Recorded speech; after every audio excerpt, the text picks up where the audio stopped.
Сәлеметсің бе, Нұрислам? Сәлеметсіз бе, апай? Бүгінгі көңіл күйің қалай? Жақсы. Жарайсың. Онда ең алдымен бүгінгі дәптерге күн ретін жазып қой.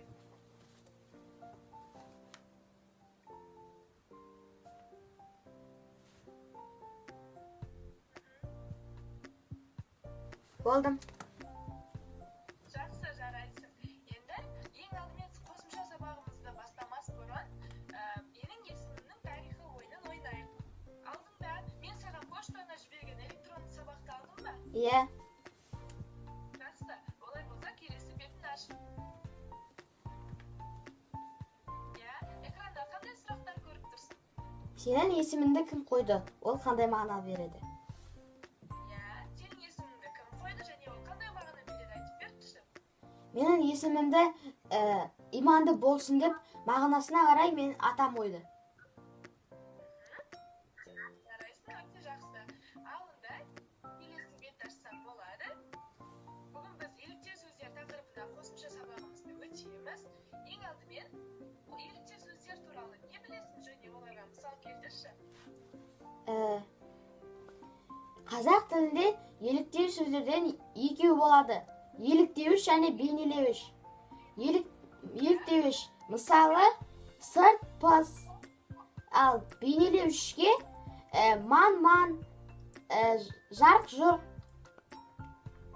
Өте жақсы, жарайсың, тақырыпты жақсы түсінгенсің, иә? Олай болса, енді оқулықтағы 48-ші жаттығуға назар аудар. Оқулықты ала қой.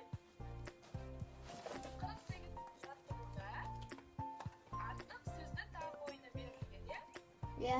Енді қазір саған сол сөздерді айтамын, сен артығын таба қой, кітапқа бірге қарап отырсаң болады. Кітап, дәптер, сызғыш, балпан. Балпан. Өте жақсы, жарайсың.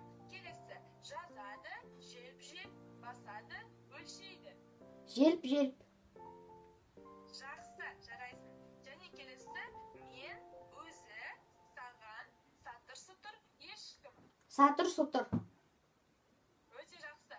Енді дәптерге 48-ші жаттығуде осы берілген, қандай тапсырма көріп тұрсың? Берілгенін оқышы, тапсырманы. Төмендегі сөйлемдерді еліктеу сөзі бар сөйлемдер. Оқышы, тапсырманы. Төмендегі сөйлемдерді еліктеу сөзі бар сөйлемдерге айналдыр. Өте жақсы. Енді бірінші сөйлемді оқи қой. Құйын соғып кетті. Жақсы. Ал енді осы сөйлемді еліктеу сөзі бар сөйлемге айналдыршы. Құйын алай-түлей соғып өтті. Өте жақсы. Келесі сөйлемді оқи қой. Алғашқы жаңбыр тамшылары сіркіреді. Енді осы сөйлемді айналдыра қой. Алғашқы жаңбыр сатыр-сұтыр тамшылары сіркіреді. Өте жақсы. Алғашқы жаңбыр тамшылары сатыр-сұтыр сіркіреді, иә? Жарқылдап түн күркіреді. Өте жақсы. Енді осы сөйлемді айналдыра қой. Найзағай жарқ-жұрқ жарқылдап күн күркіреді.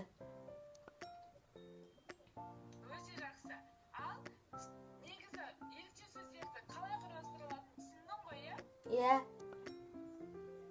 Өте жақсы. Олай болса, енді осы сөйлемдерге қарап, өзің ойыңда сөйлем құрастырып көр. Қорқып тұрып алмас жан-жағына жалт-жұлт қарай берді. Өте жақсы, жарайсың. Осының ішінде қандай еліктеу сөз бар? Жалт-жұлт. Өте жақсы. Ал бүгінгі қосымша сабағымыз саған ұнады ма? Иә. Сабақтың барлығы тақырып түсінікті болды ма? Иә. Жақсы. Олай болса, Сәлеметсіздер ме? Номері 1 Алматы Қазақ мемлекеттік гуманитарлық педагогтық колледжінің ұжымы. Бітіруші түлек номері 42 Б топ білім алушысы Сапарбек Әсел бүгін ұлым Нұрисламға қашықтықтан қосымша сабақ өтті. Осы көмектің арқасында менің ұлым қазақ тілі пәнінен өз білімін жетілдіре алды.